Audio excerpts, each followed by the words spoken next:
សួស្តីបងប្អូនគេនេះមកបងប្អូនទាំងអស់គ្នាមកធួកត់លោកម្ដងគេធ្លាប់ទៅថតវីដេអូធួផ្ទះគេមានបន្ទប់ទទួលភ្ញៀវនៅតាណាមានអីគេខ្លះ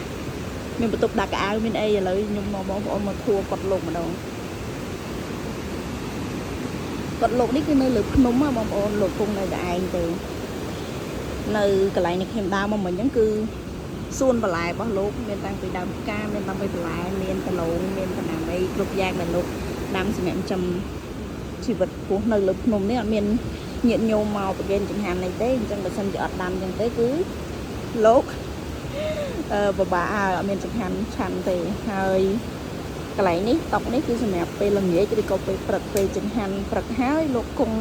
អានសភៅធរឬក៏ឆាន់ទឹកថ្នាំឆាន់ទឹកអីនៅនេះឬក៏ពេលល្ងាចក៏លោកអង្គនៅនឹងដែរអានធរអានអីដូចគ្នាហើយនៅខាងក្នុងកុដគឺវារញ្ចៃឯងបងប្អូនលោកអត់ធ្វើអញ្ចឹងទេដើម្បីឲ្យមានខ្យល់ចេញចូលហើយមានពន្លឺគ្រប់គ្រាន់អញ្ចឹងហើយមានទូ2 3សម្រាប់ដាក់អីវ៉ាន់កិច្ចពីកណ្ដុរកុំឲ្យកកេកន្លែងលោកស្រង់ទឹកគឺនៅចិត្តហ្នឹងឯងមានពន្ធោតែគេតែទៅនេះ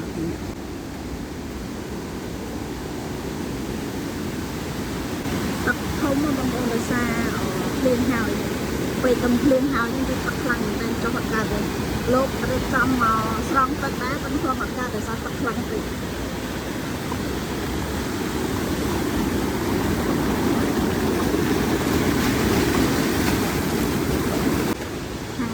កត់នេះអាចមើលឃើញទឹកហូរដូចគ្នាហូរធ្លាក់ទៅចម្លាក់ខាងក្រោយនេះគឺទឹកយើងដើរទៅខាងក្រោយកត់លោក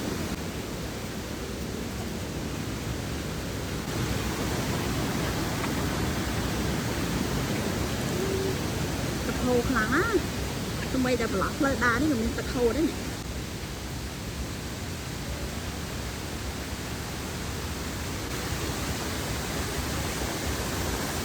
អូយទឹកច្រើនតែនេះខ្ញុំសម្រាប់អត់លោកខ្ញុំខ្មៅវា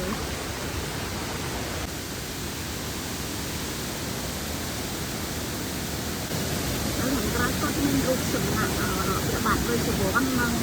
ហនុមានខាងក្រៅដែលគាត់ហូរធៀបទៅខាងក្រៅ